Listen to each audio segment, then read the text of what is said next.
sejam todos muito bem-vindos ao Bicast, o nosso podcast que descomplica a urologia e a medicina. Hoje falaremos sobre um tema incrível, com um convidado especial que vai nos ajudar a desmistificar todas as dúvidas, e o tema é uropediatria. E como sempre, estou aqui com o Dr. Deusdedit Cortes, Dr. Luiz Felipe Brandão, e vou pedir para eles já apresentarem o nosso convidado para a gente não perder tempo e tirarmos todas as dúvidas possíveis. Fica com a gente, compartilha as informações e se inscreve lá no canal. Muito bem, muito bom. Bom dia, boa tarde, boa noite. Independente do horário que você esteja assistindo, quero agradecer a audiência. Convido a todos a seguir o canal, apertar o sininho, compartilhar, mostrar para todo mundo que informação boa é informação compartilhada, deve ser compartilhada. Bom, quero apresentar aqui o nosso convidado de hoje, né, Dr. Rafael Pinto da Rocha, meu amigo de faculdade, o bom e velho musgo na faculdade. Ele é cirurgião pediatra e trabalha com urologia infantil, que acho que é um tema que abrange muito dentro da nossa urologia. Várias vezes a gente tem perguntas sobre uropediatria. Ah, doutor, você faz a fimose do meu filho. Existe uma especialidade que é especializada em criança. Né? Então, Rafa, ou Musgo, né? Eu primeiro quero te agradecer aí por ter vindo, aceitado o nosso convite, e gostaria que você contasse aí pra gente como é que é a sua trajetória, onde que a uropediatria entrou na sua vida, onde que você falou assim, putz, realmente eu quero fazer isso, de onde veio esse começo, meio e, obviamente, sem fim. Conta pra gente, bem-vindo. Bom, obrigado, gente, bom dia. Obrigado pelo convite, né? É um prazer participar desse seu projeto e que é muito interessante, né? Conseguir levar informação assim para as pessoas, para os médicos, para os pacientes, enfim, uma forma de se conectar com eles diferente. Bom, uropediatria, né? Primeiro a gente escolheu por medicina, por causa daquela nossa missão. Foi lá que eu te conheci, na faculdade de medicina. Sim. E depois veio a cirurgia, né? Que é aquela parte do trabalho manual, do centro cirúrgico. E eu decidi por trabalhar com as crianças. Eu amo a criançada, né? Eu sempre tive uma conexão muito legal com eles. E na hora que eu vi que eu poderia participar de tratamento cirúrgico, principalmente dos bebezinhos, dos recém-nascidos, daquela delicadeza da cirurgia crítica, né, de um paciente que da parte anestésica é crítico, da parte cirúrgica de técnica é crítico.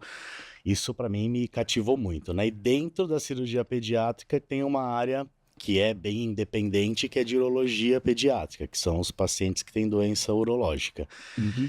E as cirurgias da urologia pediátrica eram as cirurgias mais complexas, eram as cirurgias que a gente conseguia aplicar tecnologia, porque tudo chega para vocês antes, né? Sim. Hoje pra gente chega muito depois, né? Então, putz, falar de robótica, né? Nossa, é uma coisa que a gente começou a falar há menos tempo. Vocês já estão há muito tempo aí, como que põe aquele monte de braço do robô em cima de uma barriguinha desse tamanho, né? Sim. E hoje em dia isso é super factível, né? A gente consegue fazer.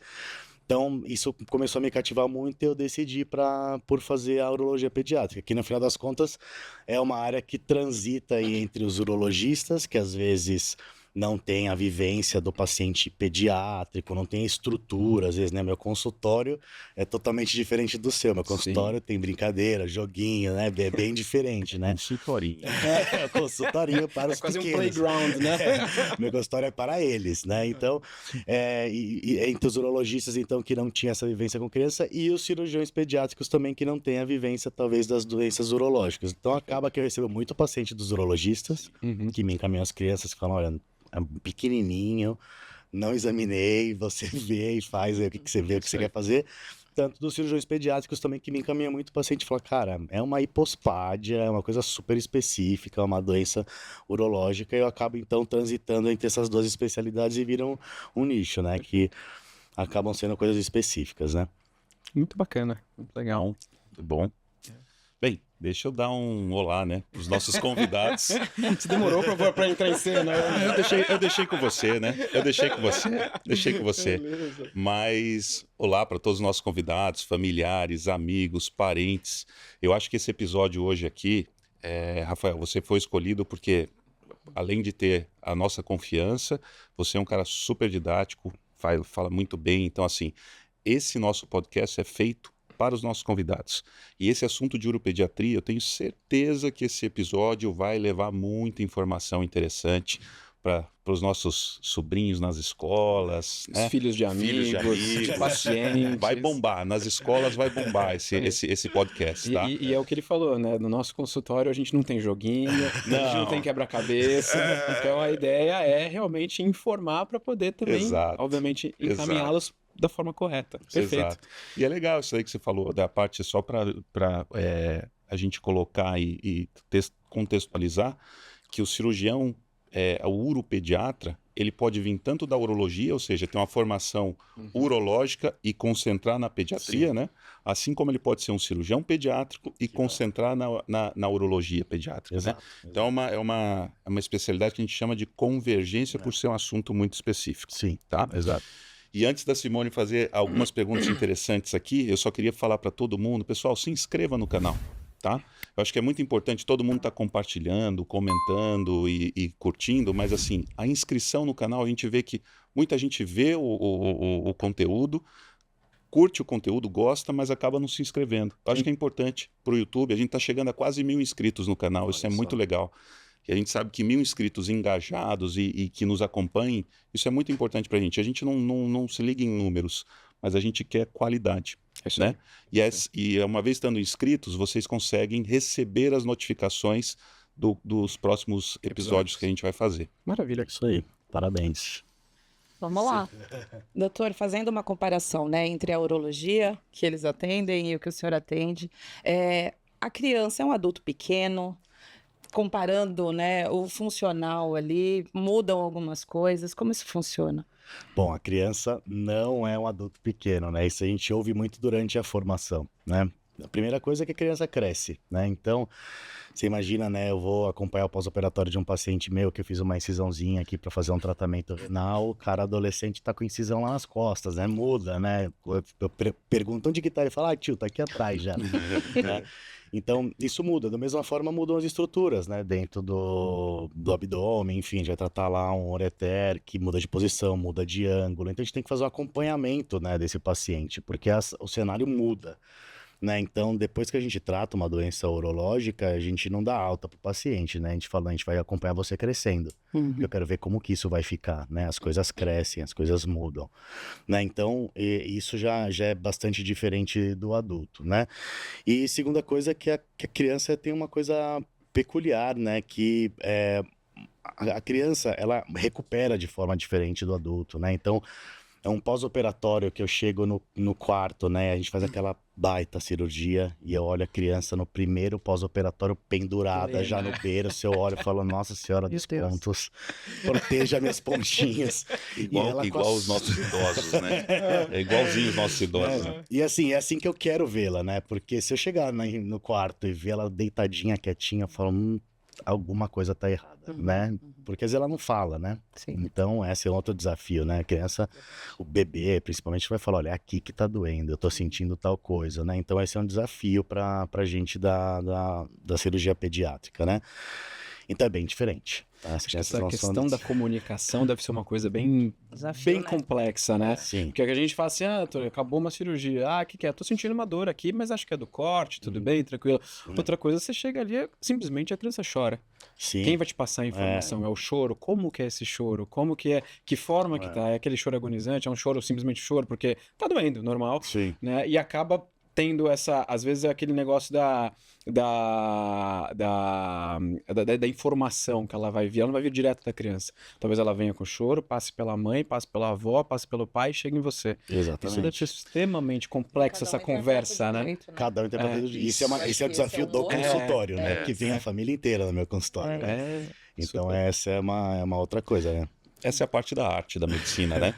Medicina é ciência, mas é arte também. É a história do você conseguir interpretar sinais. Do mesmo jeito que a mãe, quando uma criança chora, ela sabe que é um choro de cólica, um choro de fome, um choro de alguma outra coisa que não é cólica nem fome, que ela tem que se preocupar. De mãe, vocês, né? De mãe, vocês cirurgiões infantis que mexem com esse público no dia a dia, acho que tem que ter esse feeling, né? Essa sensibilidade aguçada para saber quando tá tudo bem e quando não tá, né? Exatamente. Muito legal. E existe, Musgo, algum momento ideal para levar um filho proativamente para o uropediatra? Devo levar meu filho sempre? Devo levar minha filha? Ou não? Espero acontecer alguma coisa. Essa é uma questão muito importante, né? Porque tem duas situações que eu acho que as famílias devem procurar o uropediatra. A primeira situação é uma situação que a criança não está doente, né? Então a gente precisa fazer um check-up, né? Tem muitas doenças da uropediatria que são doenças silenciosas, né? Até que quando a criança chega lá com os pais falam, nossa, doutor, ele teve uma infecção urinária, e a gente foi fazer um ultrassom e descobriu que ele tá já com uma hidronefrose, com uma perda de função renal absurda. Graças a Deus ele teve essa infecção urinária, porque senão a gente nunca ia saber, né? Então é importante fazer um check-up inicial, tanto para diagnosticar essas doenças que são silenciosas, como para orientação, né? É muito comum o paciente que vem a primeira vez no meu consultório, aquela primeira exposição que eu faço lá da glande para fazer a limpeza, a mãe quase cai dura do meu lado. Ela falou, meu Deus, falou, calma, não tá doendo. É assim que faz, vem aqui, eu faço junto com ela, para ela entender que aquilo não dói, que aquilo é para ser feito, né? Precisa ser limpar, feito, né? Tem que limpar, né? E às vezes é uma coisa que ela não tem vivência de manipular, enfim, ela fica assustada, ela fica com medo de machucar, né? Então, essa primeira parte de orientação, eu sempre aconselho os pais, vai no primeiro ano de vida, passa uma vez no urologista, né? Então, essa situação acho que é muito importante, das coisas básicas, de higiene, né? Ali, o pediatra, obviamente, passa isso também, tá? Mas tem alguns casos que o pediatra também não tem tanta vivência ali com a parte de genitália, enfim, é importante eles passarem uma vez para ter essa orientação. E a outra situação são das doenças, né? Uma criança com infecção urinária de repetição. Pelo amor de Deus, não vai no pronto-socorro tratar uma infecção, depois no outro pronto-socorro tratar outra infecção, porque daqui a pouco a gente está com um caso que a gente não consegue mais tratar direito. Então passa no especialista, né? Procura saber o que é que está causando isso, né? Então, eu acho que é muito importante levar tanto para um check-up, tá? Como para entrar numa consulta com um especialista na área para ver uma opinião diferente, né? Meus pacientes são acompanhados com o pediatra, são acompanhados com o nefrologista e são acompanhados por mim. A gente às vezes diverge na opinião do tratamento, tá? Porque o pediatra às vezes é mais conservador, o nefrologista, o cirurgião é mais agressivo às vezes no tratamento, mas a gente se complementa. Eu falo para os pais, eu prefiro que vocês passem com outro profissional também junto comigo, que ele tem às vezes uma ideia diferente do tratamento e a gente vai olhar para a mesma coisa e a gente vai se complementar para achar a melhor solução para o seu filho. Tá? Então isso é muito importante. Então acho que se a gente tem que deixar talvez uma mensagem principal, assim, tudo bem, eu acho que eu tenho o check-up talvez uma vez dentro do primeiro ano, mas eu acho que talvez a infecção de urina seja o grande sinal, né, que vai envolver tanto meninos quanto meninas. Opa, tem alguma coisa estranha, porque criança não é para ter infecção de urina, não é para ter. Teoricamente ninguém, mas se a criança tem uma infecção de urina, que pode ter alguma coisa. E aí a gente segue para o nosso segundo bloco. E só uma coisa interessante em relação à infecção urinária, é que, como a gente falou, os sinais são muito distintos, né? No adulto, ele chega para você e diz que está com infecção urinária ardendo. A criança não. A criança não. Quantas infecções urinárias de criança foram tratadas porque ela fez uma febre e acham a garganta está um pouco vermelha, toma antibiótico e faz. Clássico. Entendeu? Isso é clássico. Então, isso é uma coisa que a gente tem que ficar muito de olho. Então, o tripé uropediatra, pediatra clínico e pais, acho que é muito importante. Essa conversa que você comentou, Rafael, dos três sempre estarem, é fundamental. Como tudo, fundamental. Né? Como tudo. Tá. Isso é muito comum, né? É isso, né? O bebezinho que tá com uma infecção urinária e não tem febre, a gente descobre como? Ele tá mamando menos. Pois é. Né? Então, isso a mãe vai falar pra gente da sensibilidade dela em relação a isso. E pra ela isso é muito importante, né? Ela fala, doutora, eu tô desesperada porque ele tá mamando menos. Isso tem que ser levado em consideração, né? Então, no screening lá que a gente faz, os exames que a gente pede no pronto-socorro quando a criança chega com febre, tem que fazer parte urina 1, urocultura, né? Mesmo que esteja com a garganta vermelhinha, dá uma pesquisada nisso. E é um exame mais difícil para coletar no pronto-socorro infantil, né? Exatamente. Você tem que deixar lá o coletorzinho, esperar a criança fazer, porque senão não adianta chegar para a criança e faz xixi, ela não vai fazer. Não faz. Na verdade, acho que nós, médicos, nós somos grandes detetives. Cada especialidade vai recebendo um tipo de dica, né? De pista para desvendar o mistério. Talvez vocês estejam umas pistas mais... A uropediatria mais difíceis, as pistas vêm criptografadas, né? São eu acho que elas vêm criptografadas, eu acho que é mais difícil. Com o tempo fica mais claro, mano. É ótimo, esse episódio vai ser muito legal. Rafael, vamos fazer o seguinte, vamos pra gente até tornar mais prático o nosso episódio, vamos falar um pouquinho dos meninos, tá? Uhum. Então, você citou da fimose, tá? Eu acho que é importante a gente conceituar aqui o que é fimose, Uhum. né? Então, todos os meninos têm o prepúcio, que é aquela pelinha que cobre a cabeça do pipi, Isso. que a cabeça a gente chama de glande, e o prepúcio é a pele, Isso. né? Então, isso é importante. E aí, a gente conceituar o que é uma fimose, quando a gente deve se preocupar com a fimose, e o que é o tal do acolamento bala no prepucial, Ótimo, tá? ótimo. Acho que é legal se a gente falar. Isso é muito importante. Bom, é uma consulta muito de rotina na minha vida, né? Fazer a orientação dessa parte, indicar tratamento, eu sempre explico isso para os pais. Né? Então, são duas coisas distintas, né? O acolamento, bala no prepucial, que é quando nasce a pele que cobre o pipi, que é o prepúcio, grudada na cabecinha do pipi, que é a glande, tá? A maioria dos meninos nasce com esse acolamento, e esse acolamento normalmente se desfaz espontaneamente, tá? Às vezes, o pediatra, principalmente, passa lá uma pomadinha que usa para melhorar esse descolamento, para acelerar esse descolamento, que vai acontecer de forma natural. Tem algumas crianças que não conseguem fazer esse descolamento. Então, essas crianças, provavelmente lá para frente, vão precisar de um tratamento para descolar. E tem algumas crianças que têm complicação no meio do caminho. Tem infecção urinária, postite, inflamação. Então, são crianças que, mesmo sendo só acolamento, às vezes vão precisar tratar, porque está dando complicação para eles. A fimose é diferente. A fimose é aquele anel que fica mais fibroso no prepúcio, nessa pele que cobre o pipi, que é um anel que fica apertadinho e impede a gente de abaixar, tá? Quando a gente tenta forçar a barra, né, isso já foi muito famoso e hoje em dia é cada vez menos usado. Faz o exercício, né?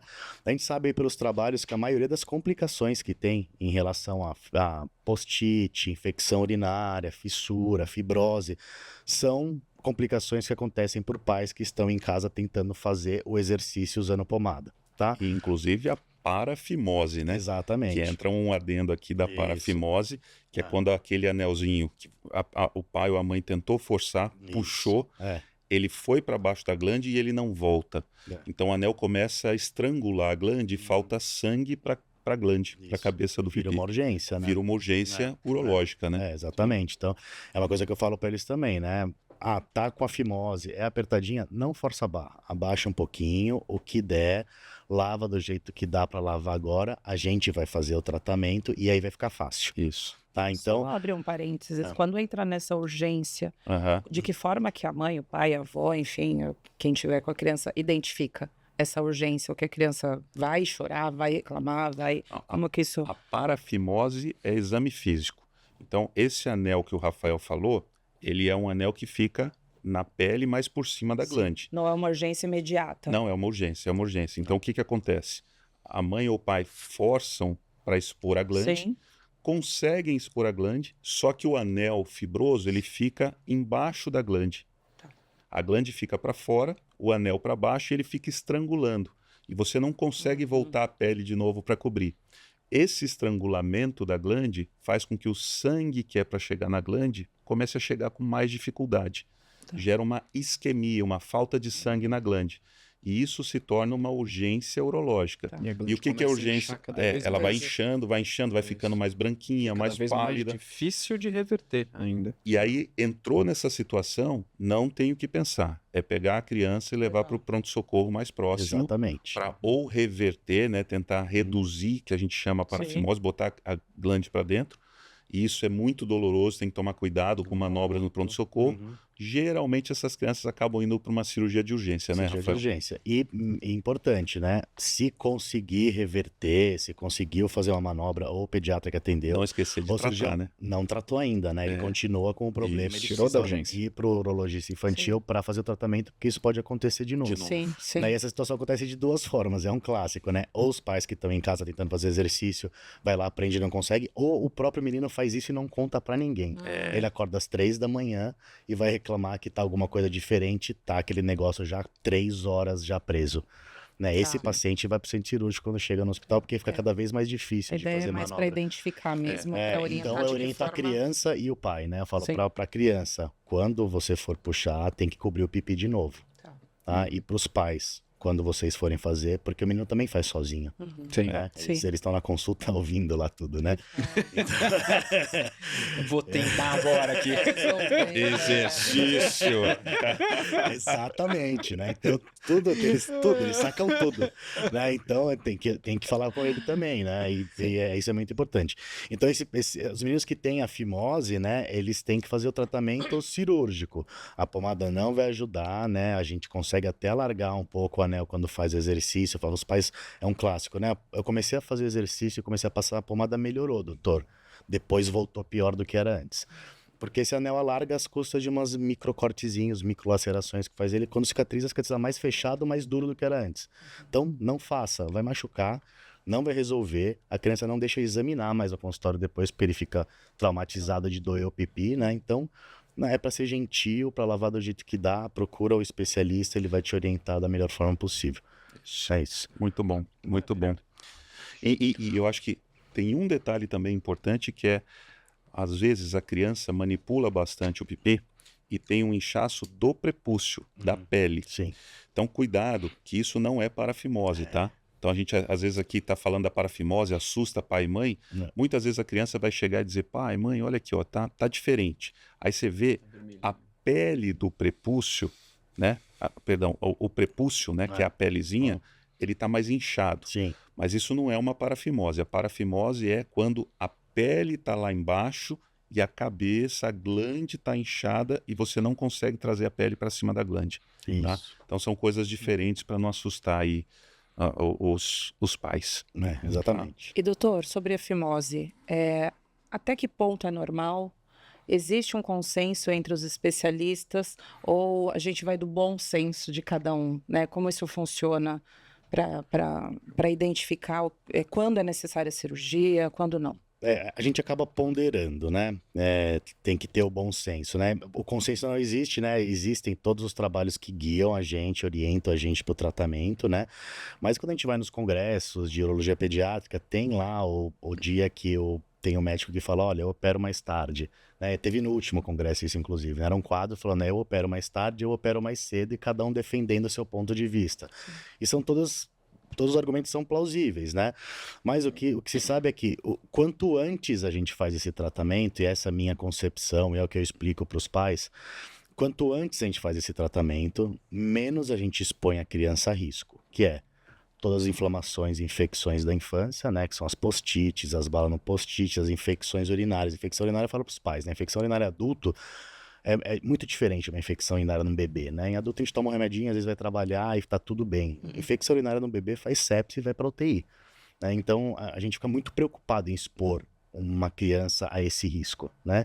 Então, quanto antes a gente faz o tratamento, melhor, tá? Antigamente se achava que era depois do desfraude, isso não é mais aceito, né? A gente sabe que não tem fator protetivo, o prepúcio cobrindo a glande como proteção para algum tipo de infecção ou contaminação. Pelo contrário, fica mais difícil de lavar e fica lá o cocô da fralda, a bactéria toda lá dentro e não consegue lavar, e aí sim ele vai ter alguma complicação, né? Então, quanto antes, melhor, né? A gente, quando tem complicação, né? Inflamação, infecção, a gente abrevia ainda mais esse tratamento, tá? Então, mesmo que seja uma criança muito pequenininha que tá tendo inflamação de repetição, gente, vamos fazer bem pequenininho, o resultado fica ótimo. O pós-operatório é maravilhoso quando é pequenininho para a criança e principalmente para os pais, né? Eu falo isso para os pais. Pai, operar o seu menino de 3, 4 anos de idade de fimose, pós-operatório ele vai lavar, vai ficar meio bravo nos 2 primeiros dias, terceiro dia ele vai estar pulando como se nada tivesse acontecendo. Fazer isso num cara de 15 anos de idade é a terceira guerra mundial em casa. Assim, ele não deixa nem você entrar no banheiro, mas para você passar pomada no pipi, imagina que a mãe vai ver o pipi. Não tem como. Né? Então é muito mais fácil, né, o pós-operatório para os pequenos. Isso, né? isso é bem real. Eu sei porque ele operou meu filho e eu falo que os primeiros 2 dias parecia que eu estava exorcizando meu filho para limpar. Vamos entrar no banho, vamos, já te olha assim com aquela cara. Né? Aí você, assim, segura de algum jeito, porque você tem que limpar. E o mais importante do pós-operatório da fimose é a limpeza local. Exatamente. Só que é muito difícil. Você imagina o menino, meu filho operou com 2 anos e meio, mais ou menos. Maravilhosa essa idade. É ótimo, mas os primeiros 2 dias, cara, ele parece um bagre ensaboado ali, rodando, e você não consegue limpar, porque ele realmente vai lutar com você. E 48 horas. O terceiro dia, tá tudo de boa. Parou de incomodar, né? Cicatrizou ali, já deu uma cicatrização incrível. inicial, ele já... Vira a chavinha. sucede. Vira a chavinha. E acabou, tá tudo bem. Tudo tranquilo. Maravilha. E aí, só complementando, você fala quanto antes, melhor. E aí a gente entra na fimose do recém-nascido, né? A gente sabe que existem questões religiosas e existem pessoas que querem.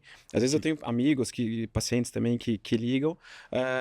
Doutor, vai nascer vai nascer meu filho.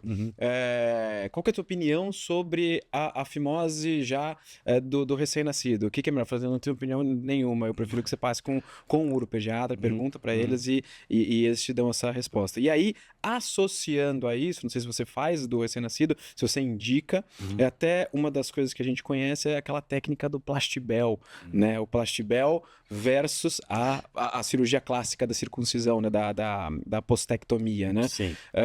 Queria que você desse a sua opinião. Eu realmente não faço Plastibel, não gosto do Plastibel, mas eu queria saber a sua opinião sobre essas duas coisas. Bom, em relação ao tratamento da criança pequenininha, né? Eu sou super a favor, né? Porque a gente está protegendo ela de algumas comorbidades que ela vai ter na infância, com todas essas inflamações e infecções. Depois, quando começa a namorar, lá na adolescência, um monte de queixa, porque é difícil, porque dói, porque sangra, porque arde. E na idade adulta depois das doenças sexualmente transmissíveis. Então, acho que é uma coisa que a gente está prevenindo, né? Obviamente, se a criança não tem fimose, né, e é um desejo dos pais, eu explico para eles qual que é a situação, né? Eu falo, olha, ele por enquanto aqui não tem uma indicação formal de fazer o tratamento, tá?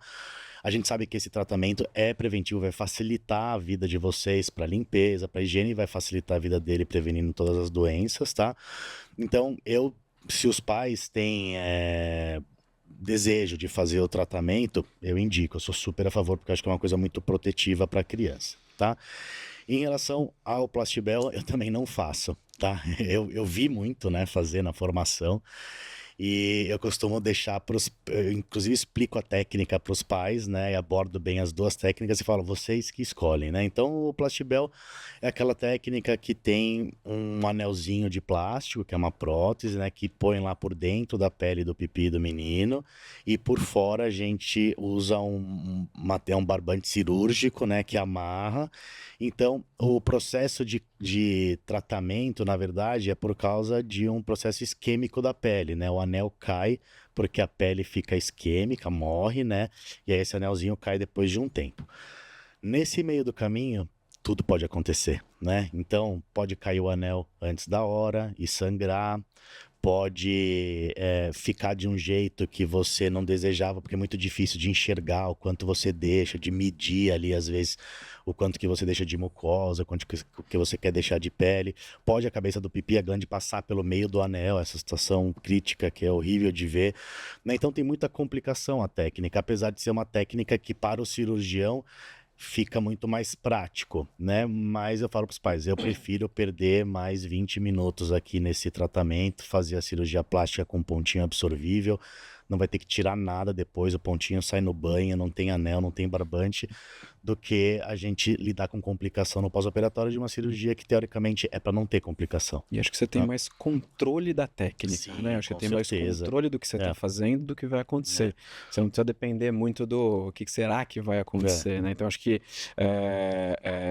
eu concordo plenamente. O resumo da ópera, então, pra gente, que a gente fala no dia a dia, é assim, o Plastibel é ótimo para o cirurgião, mas péssimo para os pais e para a criança. Porque aquele pós-operatório que você falou, né, Luiz, da cirurgia da plástica peniana, que o cirurgião urológico vai lá, faz bonitinho, e o paciente 2 dias vai ter desconforto e tudo, depois some, no Plastibel esse desconforto vai Isso. ao longo, entendeu? Tem que esperar a pele Tem que cair. esperar ter...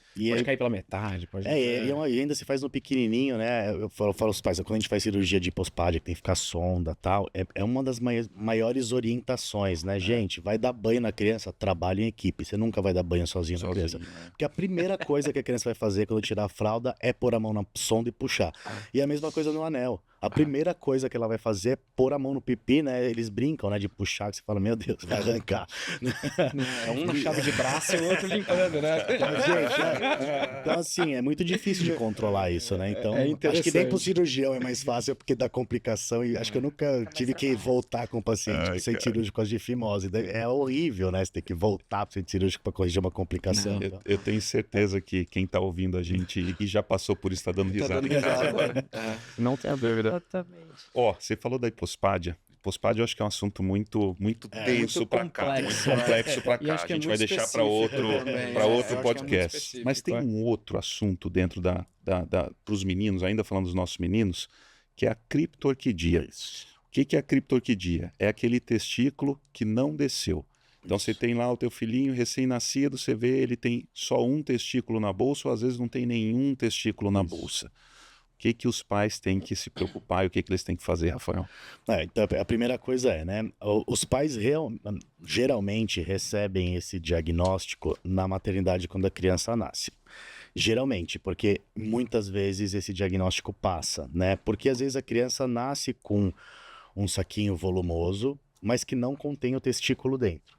Aquele paciente que não tem o testículo, que tem uma criptorquidia, né? Que é um testículo muito alto, ele normalmente nasce com um saquinho mais plano. Os pais olham e falam, tá diferente, né? A enfermeira ou pediatra, enfim, que pega lá na maternidade fala, tá diferente. Mas tem vezes que realmente, olhando, é difícil de identificar.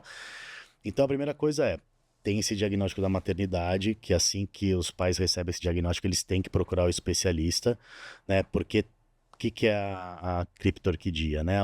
No bebê, no feto, né? O testículo da criança nasce lá dentro da barriguinha, lá pertinho do rim, né? Ele vai descendo pela barriguinha, entra ali pelo canal, que chama canal inguinal, chega no saquinho e fixa no saquinho, né? Nos prematuros isso pode demorar um pouco mais, a gente espera até 1 ano de idade isso acontecer, né? Mas o importante é que depois de 1 ano de idade a gente tem que ver os 2 testículos e palpar os 2 testículos na bolsa. Testículo fora do lugar, tá na temperatura inadequada, né? Tem uma fixação inadequada, né? Então todos os trabalhos mostram todas as complicações que isso pode ter, desde diminuição de taxa de fertilidade depois lá para frente no homem, torção testicular aumenta, risco de câncer de testículo aumenta, né? Então não pode deixar o testículo fora do lugar. Então, se teve esse diagnóstico na maternidade, já tem que procurar.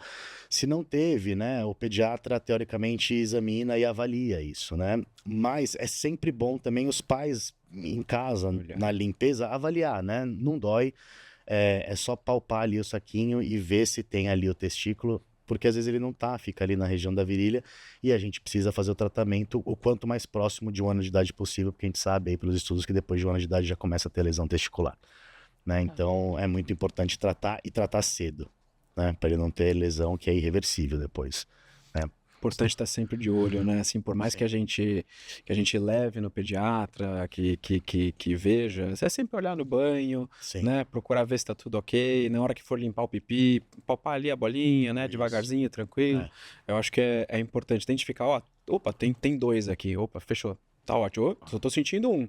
Vou perguntar pro pediatra. Às vezes tá um pouquinho mais pra cima, mais pra baixo e tá tudo ok. Acho que é super, super importante, né? Eu acho que fazendo o link com aquele primeiro assunto que a gente falou de quando procurar o uropediatra, criptorquidia, testículo não na bolsa, você tem que ter o seu pediatra clínico, mas é fundamental a avaliação do uropediatra. Essa é a coisa que eu talvez mais seja uma das recebo mais... no consultório. Falou, mas doutor, mais ele passou com o importantes. pediatra, e o pediatra não falou nada, porque às vezes é um testículo retrátil, às vezes na hora da consulta a criança estava chorando muito, o pediatra não teve como examinar o testículo direito, ou ele não tem vivência mesmo em manipular, às vezes a gente precisa tracionar o testículo do canal inguinal, trazer até a bolsa.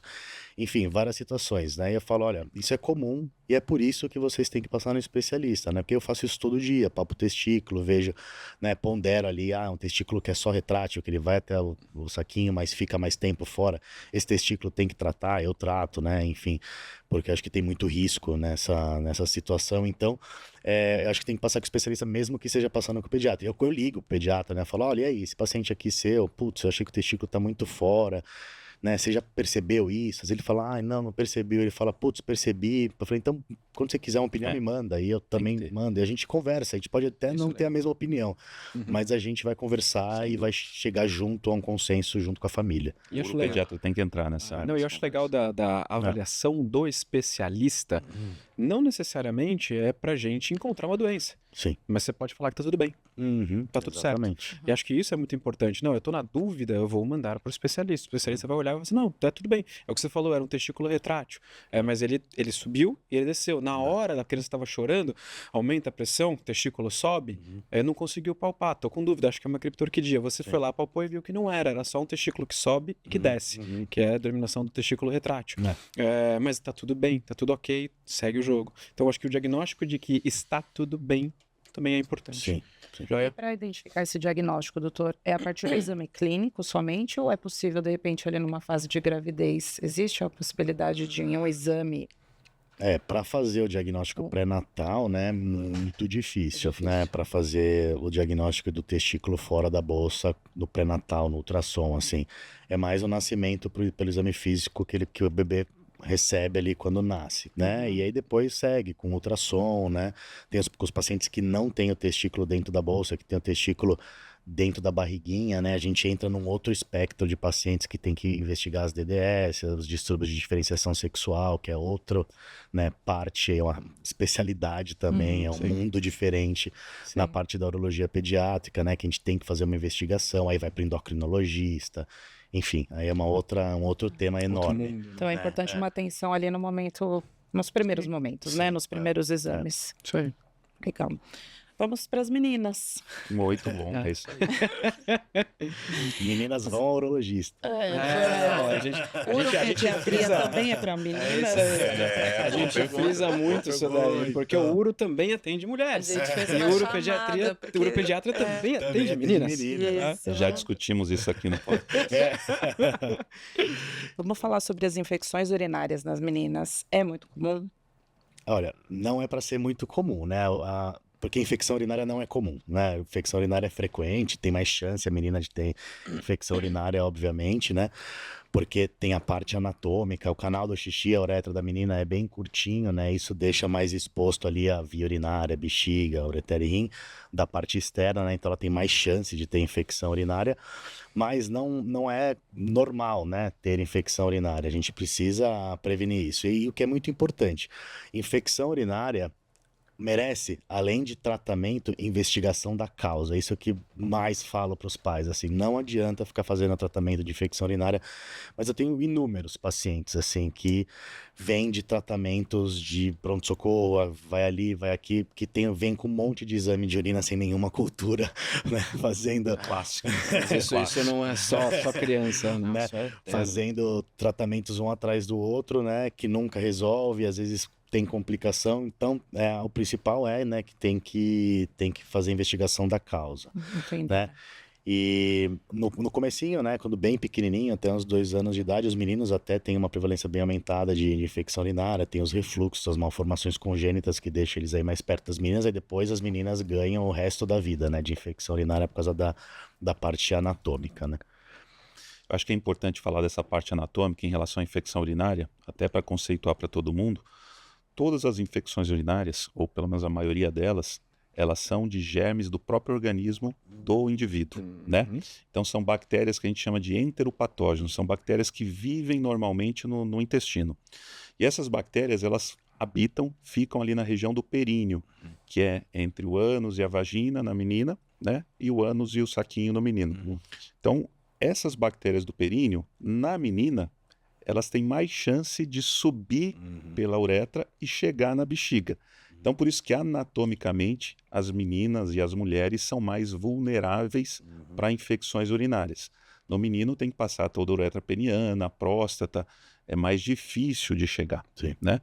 Então, acho que isso é um conceito importante para a gente ter, né? E aí a gente, na pesquisa de causas, né? Uma causa importante de infecção urinária são as malformações, né, do trato urinário. Então às vezes você pega uma malformação renal, uma alteração renal lá em cima, uma paciente com uma duplicidade de ureter, ou então uma paciente com refluxo, a urina que está na bexiga, ao invés de só sair pela uretra para o canal externo, ela durante a micção, com a força da urina, ela volta para os ureteres, isso a gente chama de refluxo vésico ureteral, isso leva à infecção. Então é importantíssimo esse conceito de que infecção urinária não é normal. Tem No que menino, no avaliar. primeiro episódio. É. Às vezes a gente fala na menina, talvez no segundo e tal, mas eu acho que tem que ir no primeiro. Né? Tem que investigar no primeiro. E isso é fundamental. É. Isso é fundamental. É não normatizar infecção urinária, né? Sim. E a gente vê também, acho que uma das coisas que eu acho que é legal dissertar aqui também, discutir, que a gente vê muito, obviamente, muitas causas anatômicas e problemas que estão ali dentro da paciente, mas a gente também tem muitas causas comportamentais, né? Sim. A gente vê muita criança, eu vou jogar videogame. Aí tá lá, você já fez xixi? Né? Aí continua, não, já vou. Aí tá, quando você vê a bexiga, tá na goela, né? E não foi fazer xixi. E aí, isso é uma verdade, aproveitando o ponto dos Muito mitos bom. e verdades, né? A criança que segura xixi por muito tempo, ela tá sujeita a ter mais infecção de urina? Sim, E isso eu- é verdade, né? Então a gente orienta os pais, né? Isso depois vem para a parte do xixi na cama, né? Que também piora essa situação. A criança não tem paciência de fazer xixi, né? Ela quer fazer xixi logo para voltar a brincar logo, né? E aí o que ela deixa? Resíduo, né? Ela não esvazia a bexiga inteira. E ela também não tem esse controle todo, a sensibilidade toda. Eu tô com muita vontade de fazer xixi, eu tô com pouca vontade de fazer xixi, né? Isso vai se desenvolvendo aí no comecinho da vida para entender até onde ela pode chegar, né? E obviamente criança gosta de desafiar os limites, né? Então ela sempre vai deixar até o último momento, Aí né? o senhor tá falando dos meninos. Não, claro, lógico. né? Sim, você está em minoria aqui. Mas eu preciso pôr esse ponto. Então, direito os pais, né, gente? Tem que fazer xixi a cada 3 horas, né? E aí, às vezes, o pai fala, mas é difícil e tal. Compra um reloginho pra ele, ele vai adorar ter um reloginho que toca o alarme a cada 3 horas, ele escolhe a musiquinha, ele escolhe o reloginho, e na hora que toca o reloginho tem que fazer xixi, né? Ou fala, conversa, estimula, né, a fazer isso frequentemente pra gente conseguir ter uma saúde melhor aí urinária, né? Mas precisa treinar a criança, né? Tanto para fazer xixi a cada 3 horas, para não segurar, tanto para fazer xixi antes de dormir, né? Que é importante. E não é importante, né? Eu falo para os pais, ela faz. É fiscalizado? Tem que fiscalizar. Porque às vezes ele entra lá e fala, fiz xixi. Fez. É igual banho, É né? igual Ninguém banho, entra, né? lava o cabelo. Seca. banho. Eu Lavou nunca. na pia. Minha mãe tá aí para provar. Eu nunca. Eu confesso que eu não lembro. Direto, meu filho direto. Mas como tomou banho? Tá lá sequinho, com a cabeça suja.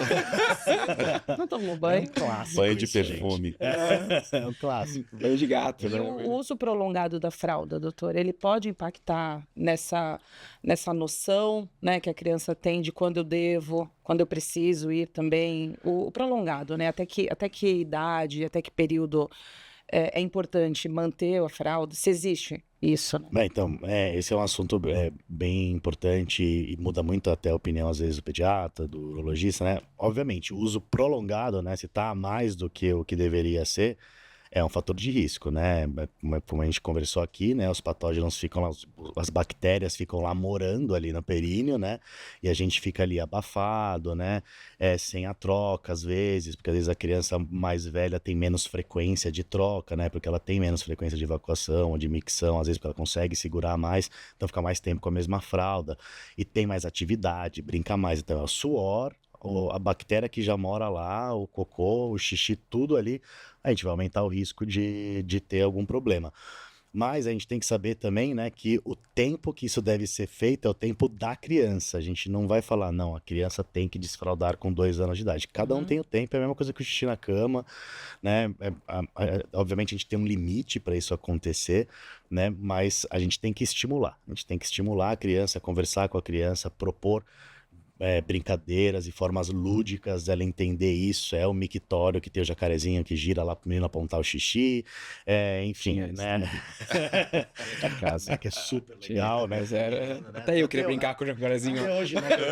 Mictório com gelo, quem não fica Pô, com gelo é maravilhoso. Derreteu o gelo, né? Derreteu o gelo, Ô, adulto mãe, adora fazer isso. Traz o jacarezinho. O gelo é muito legal, é muito legal. É muito relaxante. Aí você fica olhando o gelo, aí ele vai derretendo, você vai tentando derreter aquele. Isso, Aí você vai muito- acabar o xixi, eu não vou conseguir derreter É a isso. coisa mais relaxante que existe. Então, Mas é verdade. então assim, é importante, né, fazer o treinamento, estimular E o quanto antes a gente conseguir subir esse degrau na evolução aí da criança, né? Que vem primeiro com desfraude da manhã, depois vem com desfraude noturno, né? E para de fazer xixi na cama. Às vezes não, né? A gente tem que tratar. Mas é importante a gente também respeitar a criança, né? O momento dela, né? Com tudo que tem em volta disso, né? E eu acho que a gente não pode esquecer o seguinte também. Do mesmo jeito que a gente vai controlar como vai fazer xixi, com quanto tempo fazer xixi, não esquecer de fazer as crianças que para fazer xixi tem que tomar água. Exatamente. Então, assim, outro problema das crianças é não tem paciência para fazer xixi, não tem paciência para tomar água. Exato. E os cálculos urinários, eles aparecem nas crianças também. Cada Quantas vez mais. crianças a gente opera de cálculo urinário? Né? Então, acho que esse é outra mensagem importantíssima para quem está ouvindo. Assim, estimular as crianças a urinar e ter um fluxo, estimular as crianças a beber água, né? Para ter um fluxo urinário legal. E beber água, né? Regra prática, né? Quanto que dá de água, né? Porque uma criança de tantos quilos tem que beber tanto, né? Vai lá no livro, né? Criança de tanto a tantos anos tem que beber tanto de água. Tanto, né? Vai dar a tabela. Gente, regra prática. A cor do xixi. Né? Então, o xixi tá clarinho, transparente. É isso, não importa quanto bebeu, porque também ela pode ter corrido um monte, precisar mais do que ela precisaria no dia que ela ficou jogando videogame, né? Então, olha o xixi, né? Tem que ir lá olhar o xixi, tem que ir lá olhar o cocô da criança, né? Tem que ir lá ver o que tá acontecendo, fiscalizar. Faz parte. Se o xixi tá claro, é isso. A gente precisa. Agora tem um assunto bem importante que vale para as duas, tanto para os meninos como para as meninas, que são as disfunções miccionais, né?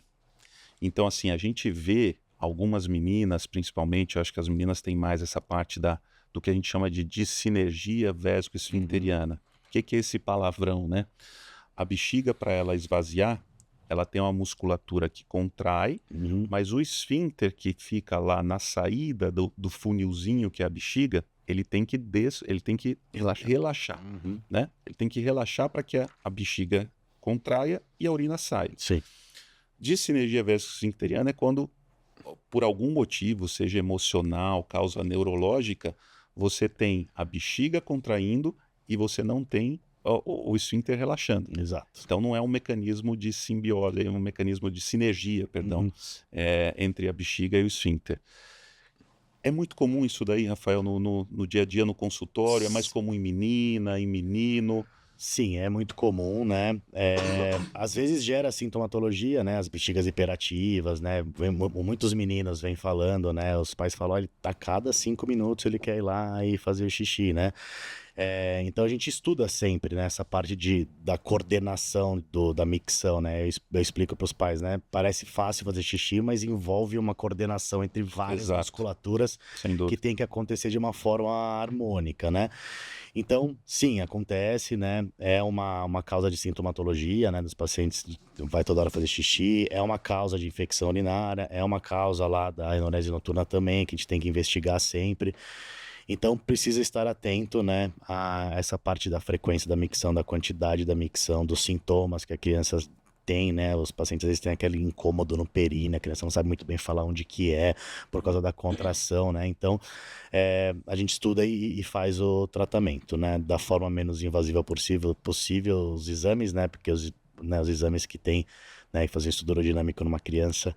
Nem no adulto é fácil. Né? No adulto já não é fácil, imagina na criança. Né? A gente, né, normalmente tenta pular essa parte, mas faz o diagnóstico, faz o tratamento, vai muito bem e envolve tudo isso, né? A parte pode ser parte psicológica, pode ser uma parte, né, neurológica, então envolve toda uma abordagem igual na enurese que a gente faz, né? Vamos fazer uma abordagem psicológica, vamos fazer uma abordagem de medidas comportamentais no dia a dia da criança, vamos fazer uma abordagem também da parte anatômica, fazer os exames, a gente vai ver tudo isso junto e vai tratar tudo isso junto. Acho que entra também um fisioterapeuta aí, né? Fisioterapeuta, sim, eles vão para fisioterapia. Para fazer a criança ter consciência corporal, né? Sim, exatamente. Quando que está relaxando o esfíncter. O treinamento, o biofeedback. Os fisioterapeutas, né, agora tem uns que fazem bem criança, né? Que antigamente eu tinha um pouco de dificuldade de achar um fisioterapeuta que fizesse. Isso que eu ia falar. É muito específico, né? Fácil, agora né? temos umas ótimas, maravilhosas, que assim, são vocês têm que treinar, né? Vocês têm que treinar. Chamar pessoas de confiança e dizer assim, ó, vem trabalhar com fisioterapia do assoalho pélvico em Em crianças. crianças, é. Já é difícil fisioterapia do assoalho pélvico. Sim. Fisioterapia do assoalho pélvico em crianças, Crianças. você tem que treinar. É equipe assim, super nichada, né? Super específica. Super. É. Eu atendi uma mãe nessa semana no consultório que eu falei, o que você faz, né? Você é da área, porque ela começou a falar uns termos técnicos. Ela falou, não, eu faço fisioterapia pélvica em crianças em casa. Eu falei, calma. Vem aquela Me luz. dá, Vem me aquela dá luz. seu cartão já. Nossa! Eu preciso de você. Fantástico. É isso aí. É isso mesmo. Não, é isso mesmo. Eu imagino que seja extremamente difícil, porque inclusive é difícil você encontrar.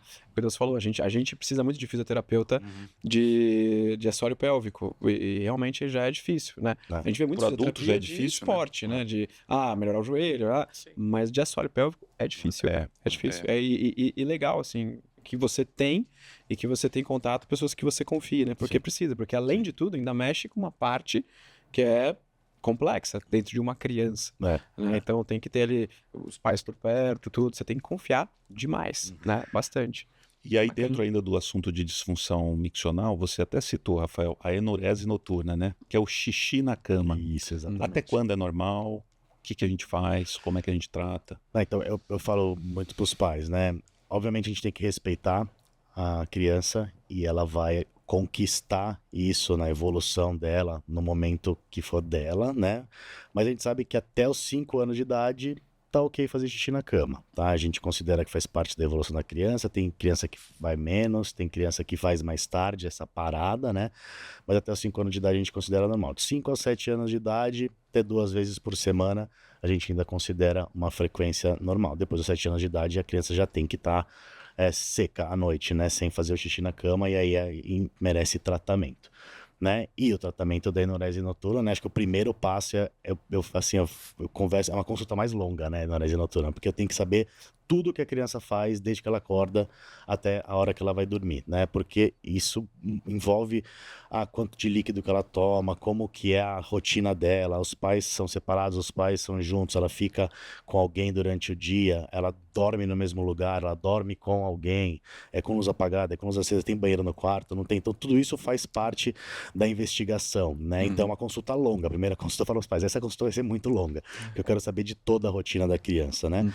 E, enfim, e aí a gente investiga primeiro, a gente sempre muda essas medidas comportamentais, né? O xixi tem que fazer xixi antes de dormir, tem que ser fiscalizado. Às vezes eu falo para criança fazer um treinamento que é o xixi em 2 tempos, faz xixi, lava a mão, faz xixi de novo, porque ele não tem paciência de fazer a bexiga toda, né? E fazer a parte, né, de restrição de líquido à noite, que é muito importante. É a regra que eles mais negociam, né? Eles trazem para mim a tabela do xixi, que eles que fazem com desenho. Isso estimula muito eles a entrar no tratamento, né? Eu falo para os pais, parece uma coisa boba, mas isso aqui é cientificamente comprovado que dá certo, né? Eles fazerem a tabelinha dele, né?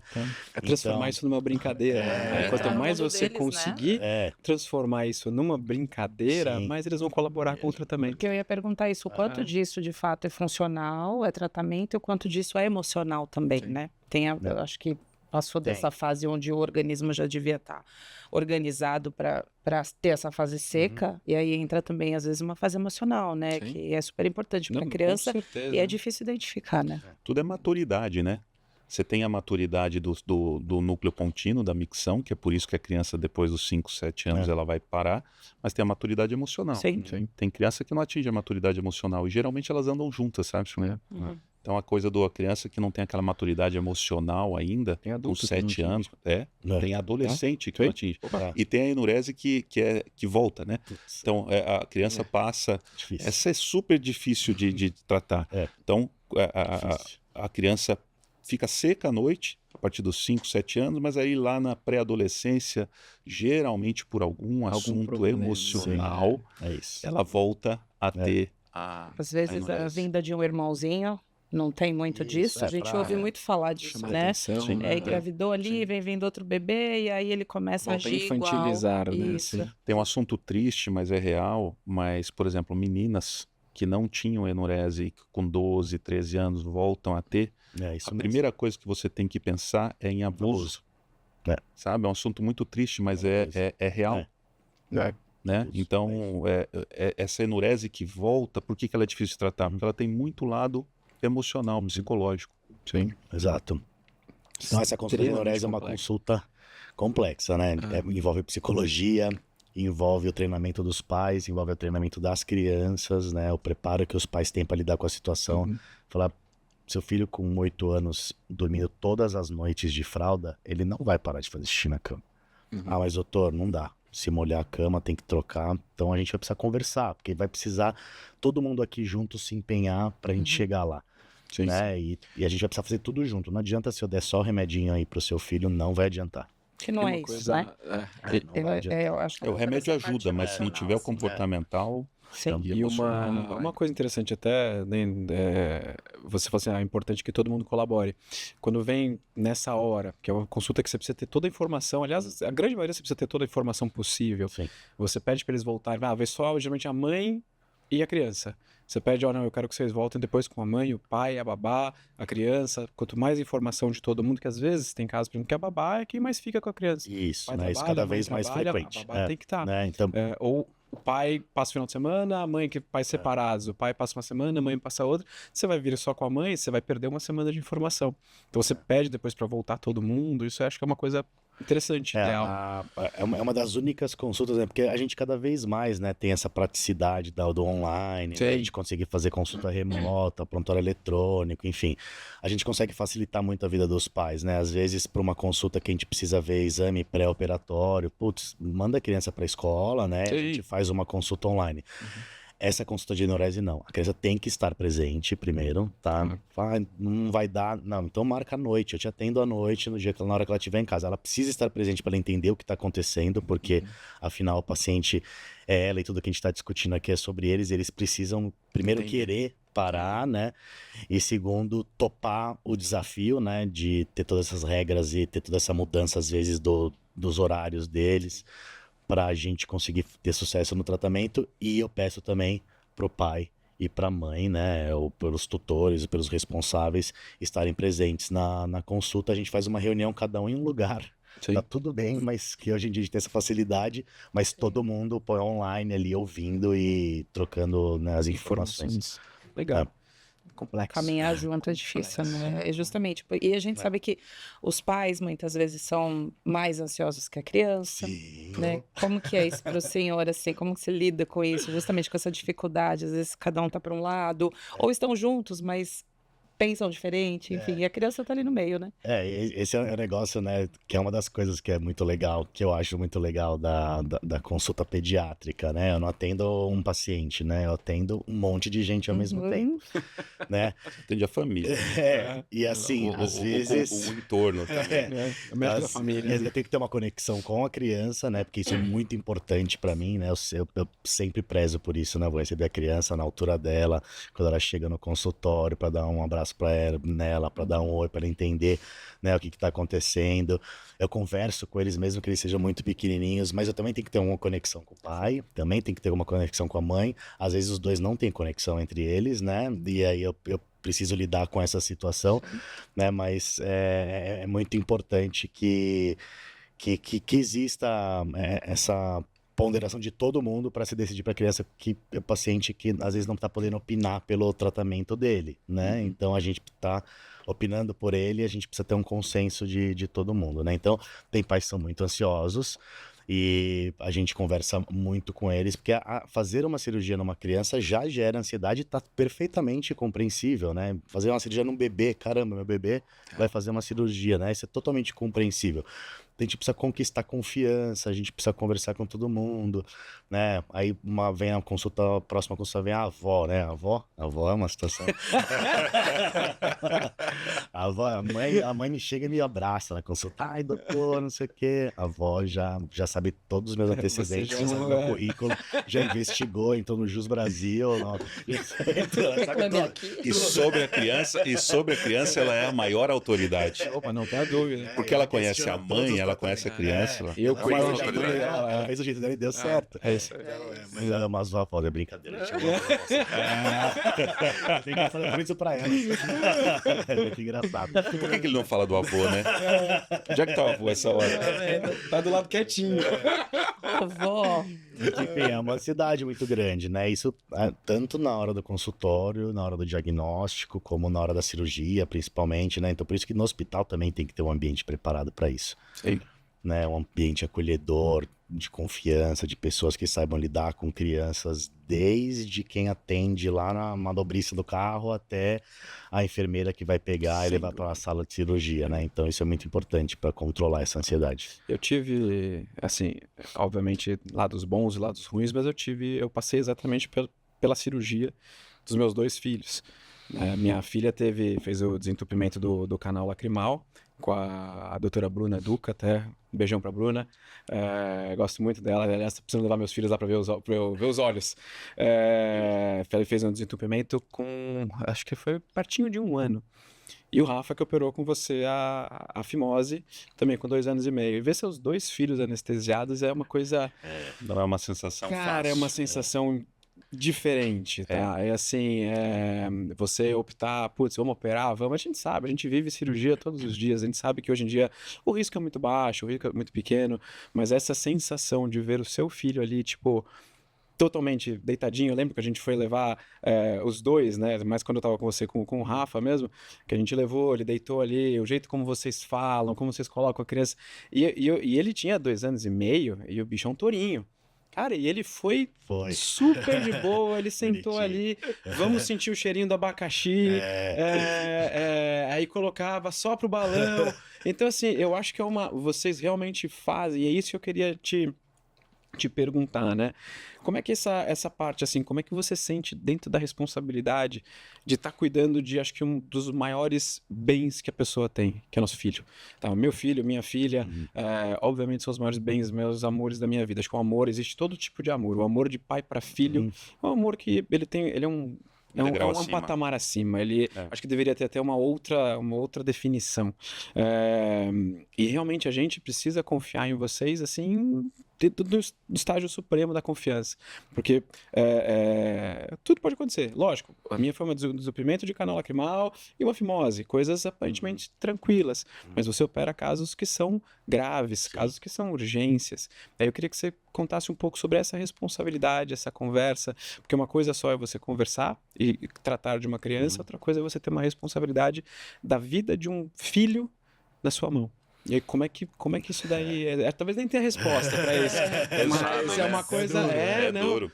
Isso eu queria dissertar um pouquinho, mas acho que vai muito dessa parte. Acho que primeiro você tem que estabelecer confiança, né? Então, cada família conversa de um jeito, né? Tem pais que chegam no meu consultório e falam: doutor, eu trouxe aqui 5 trabalhos científicos sobre a doença do meu filho. Ele quer ouvir coisa técnica. Sim. Né? Tem mães que chegam chorando no consultório porque o filho está com fimose. Né?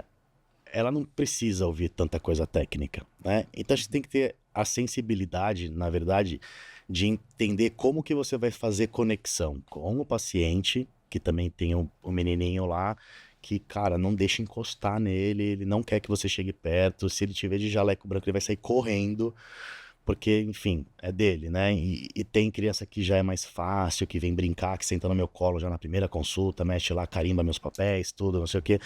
Então, acho que é importante você ter essa sensibilidade de se conectar, né? Tanto com a criança como com a família, e de como saber se conectar, né? De ter paciência, né? Às vezes para passar a informação várias vezes. E principalmente criar uma estrutura para que isso seja o melhor possível, né? Então, acho que você passou por isso no pós-operatório, né? A gente tem lá no consultório uma equipe de enfermagem que fica 24 horas por dia à disposição das mães, porque às vezes a mãe, assim, entra em pânico porque saiu uma gotinha ali de sangue no pós-operatório, que se fosse nela ela nem ia ligar, mas é no filho dela. Então, ela fica em pânico, né? E isso gera uma ansiedade muito grande. Então, acho que a gente tem que criar uma estrutura, né? Para proteger e para amparar toda essa parte emocional dos pais e da criança, e saber como se conectar com eles e passar a informação que eles querem receber e da forma que eles querem receber, né? Que não adianta eu querer falar da minha forma, sempre um diálogo pronto, porque não vai dar certo.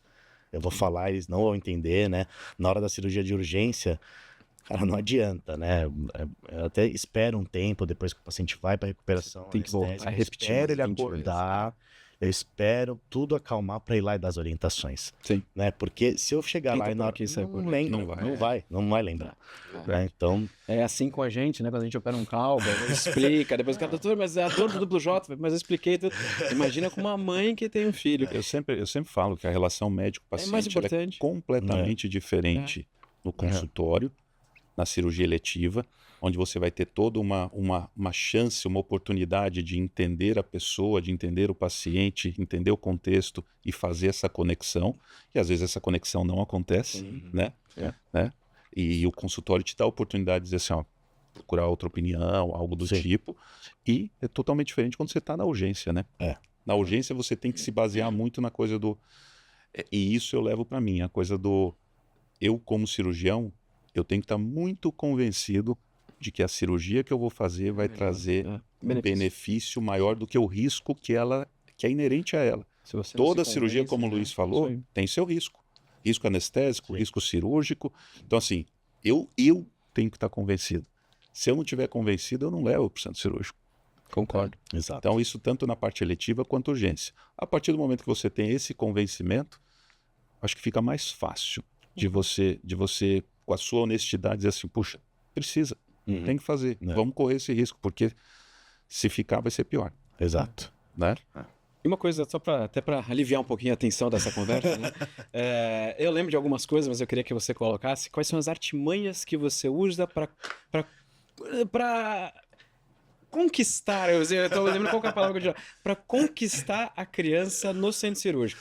Eu lembro de algumas coisinhas lá que foram muito legais, mas me fala o que você usa para conquistar a criança, desde os super-heróis e os cheirinhos. Isso começa no consultório. Isso é muito legal. Porque a primeira Artimanhas, coisa cara. Esse é o nome, artimanhas. Eu escrevi, mas... Isso começa no consultório. A primeira coisa é, os pais chegam na consulta e falam, doutor, eu não falei que ele vai fazer cirurgia, tá? Deixei pra você. Você se vira. Se vira. Aí eu falei, gente, né? Gente, precisa falar, né? E precisa falar da forma mais lúdica possível, né? Mas assim, ele vai pro hospital, falar, vai sair com curativo, né? Enfim, não dá pra acordar hoje e responder, né? Aliás, eu vou fazer uma indicação depois no final de um aplicativo, que é legal. Que tem um joguinho. Enfim. Dá pra operar sem falar pra ele, né? Não dá pra falar, né? Operar sem falar com ele. Então a gente faz algumas coisas, né? Então a criança, quando chega no consultório, né? Eu começo a falar da parte de cirurgia, né? No começo você nem fala a palavra cirurgia, né? Porque a criança Aí o olho vai ficando assim, né? a criança pode estar brincando lá, riscando a parede, mas tá ouvindo tudo. Ela tá ouvindo tudo que tá acontecendo, né? Então, né, eu sempre explico pra eles o que vai acontecer lá, e aí eles escolhem o curativo, né? Então na consulta eu já falo qual curativo que você vai querer quando você for lá no hospital. Tem criança que já fala, eu quero curativo tal, e já aceitou, tudo bem. Tem uns que já falam, curativo pra quê? Então a gente vai para Tem os mais pragmáticos. São mais pragmáticos. Né, curativo para quê? Aí você vai explicar. Então, porque você vai lá, né? Então a gente tem, né, os anestesistas, né? A equipe de anestesistas, que é outra parte da estrutura para a cirurgia pediátrica, que é muito importante, né? Os anestesistas são especializados em criança, né? Então, putz, eles levam lá o anestésico, a criança escolhe antes da anestesia qual o cheiro do anestésico que tem lá. E tem lá maçã, banana, não sei o quê, pão do Shrek, né? Porque é fedido, guys. Aí tem o pão do Shrek, né? Tem o chulé do astronauta, né? Eles já saberem que tem um cheiro ruim, que vai ser o cheiro ruim, que na hora que começa a entrar lá o gás, ele já grita o pão do Shrek, né? Que entrou o gás, né? Então, assim, tem todas essas artimanhas, né? E a gente brinca com tudo, né? O ambiente, né? Tem que ser o ambiente, né? Hoje em dia, né? Que tem os pacientes que têm intolerância a muito barulho, muita luz, né? A gente abaixa a luz da sala para deixar, né, silêncio, menos gente na sala, né? Os autistas que têm uma intolerância a isso. Então a gente já prepara o ambiente para eles ficarem mais tranquilos, né?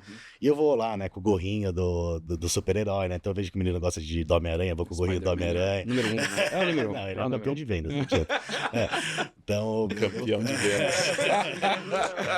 Então, assim, eu vou com o gorrinho com o super-herói, né? E acho que é muito conversar com eles, né? Fazer essa conexão para eles irem bem, tranquilos, né? Criança com anestesia tranquila, acorda tranquila, né? Eu tenho, né? Se a criança chorar muito, né? Na hora ali que entra na cirurgia, ela faz um broncoespasmo, mobiliza a secreção do pulmão, cancela a cirurgia. Sim. Não é questão só de ela tá chateada, né? Sim. É questão de risco anestésico às vezes, né? Perfeito. Então, assim, eu preciso deixar a criança tranquila, né? Então, a gente faz isso, né? As brincadeiras com eles. No consultório tem várias, né? Os brinquedos, tem o plano de emergência, né? Tem na gaveta algumas de emergência. Sim. Quando ela quer ser muito agitada, é muito, falou, vem aqui, ó, tem uma balinha, tem um negocinho, né? Uma gavetinha ali. Desculpa, eu criticava isso, a balinha, mas a balinha é só plano de emergência. Você não é dentista, né? Exatamente. Então você pode dar balinha, né? É só em emergências. Eu lembro que a gente chegou no centro cirúrgico, você tirou aquela pasta gigante. Aí ele abre a pasta, tem. Cada folha tem os stickers, né? O sticker do Homem-Aranha, da Barbie, da Peppa Pig, do Bluey, do. É muito gostos. legal. Tem, E no final, meu filho saiu lá com o Corativão e com o Spider também, que era o Spider, é o Spider, preferido ele é o dele. preferido. Não tem Spider-Man é número 1. Tem um vídeo na internet Santo que é Stan Lee. fantástico também, de um pediatra que ele vai aplicar uma vacina. E aí ele começa, a criança tá sentada, super tensa, com a mãe segurando, aí ele começa a fazer um lúdico com a... Sim, né? maravilhoso isso. E aí eu daqui a vi esse pouco vídeo. pum, faz a vacina, a criança... É incrível, incrível. Isso é uma arte, isso é um dom. Isso é muito legal. Só não Isso é manda muito se ele não legal. errar e acertar o joelho da mãe. Tá valendo, a mãe tá ali pra isso.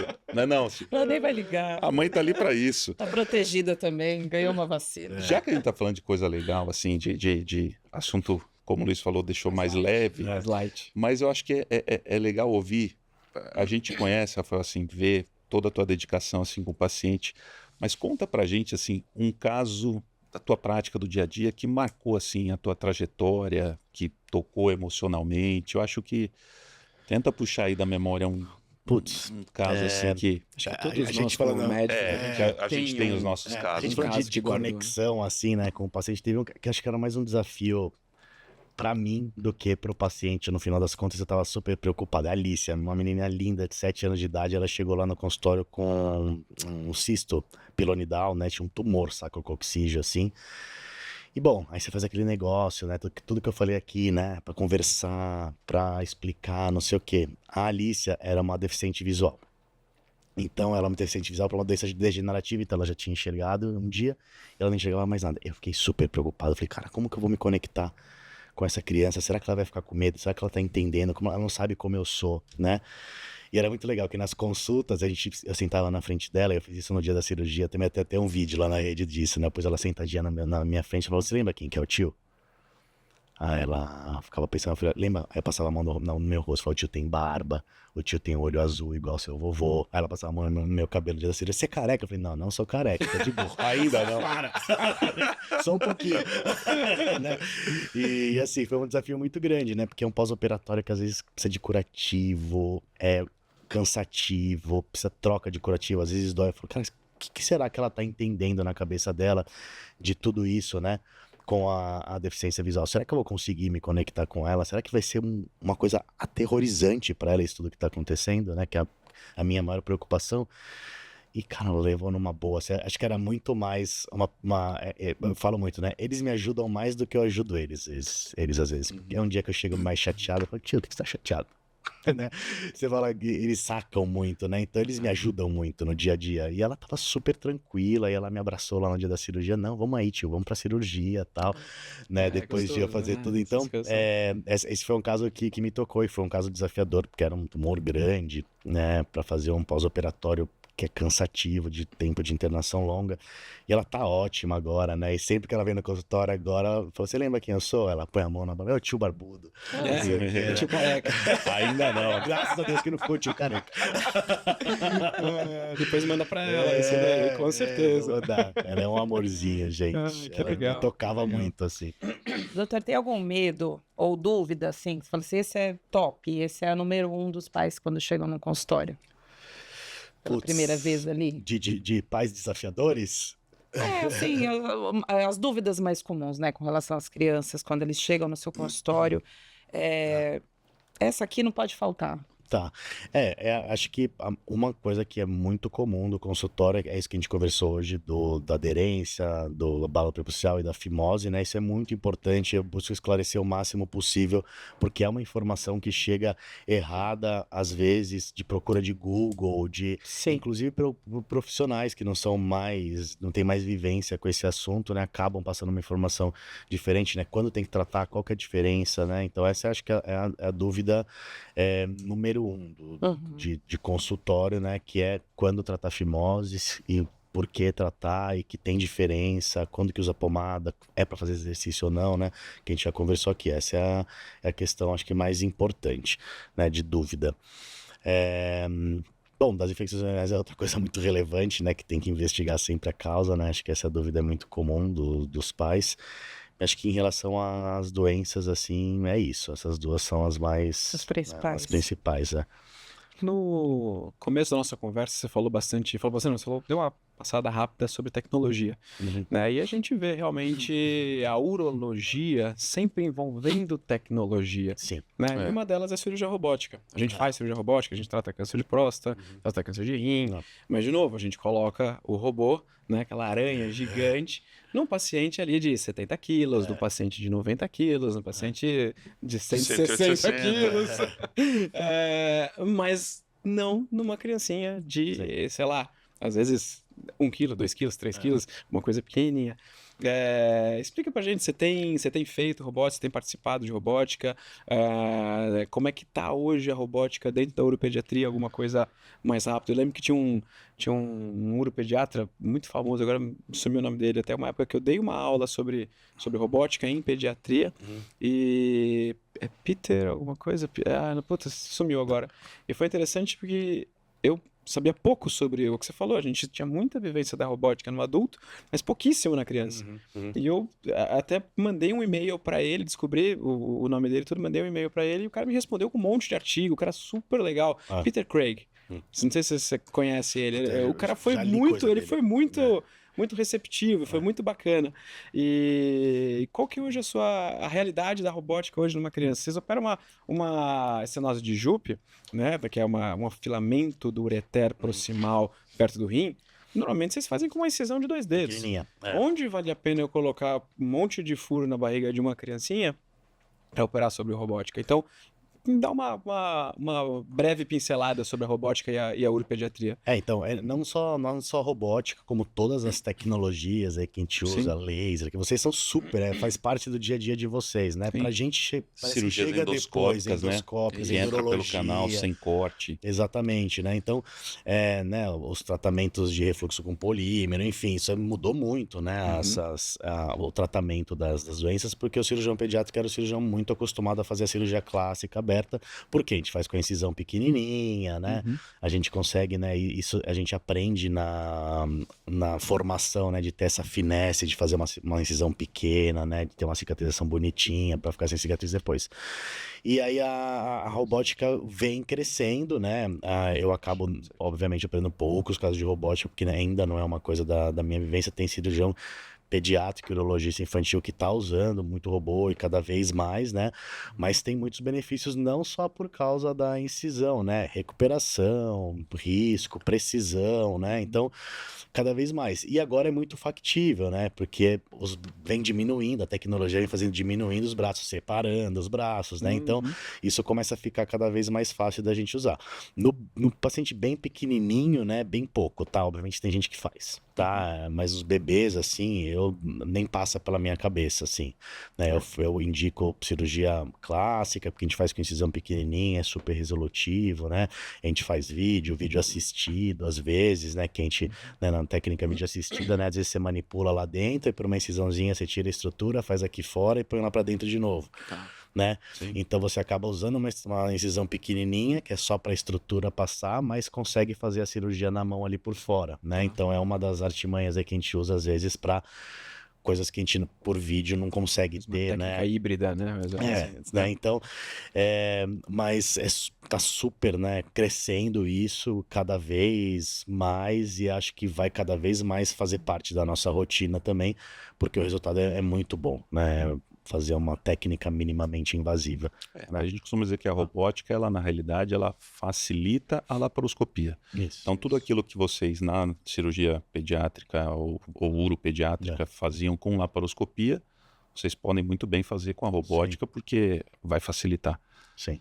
Tanto é que a robótica, a gente chama de robótica porque é mais prático, mas o nome correto é cirurgia videolaparoscópica robô assistida, né? Então é uma cirurgia laparoscópica, não deixa de ser pelos furinhos, só que é robô assistida. Os braços, eles são robóticos controlados por um cirurgião, né? Ele não faz nada sozinho, por enquanto, né? O robô ainda não faz nada sozinho, é um sistema mestre-escravo. Então, o cirurgião comanda daqui no joystick e o robô responde lá. Isso. Né?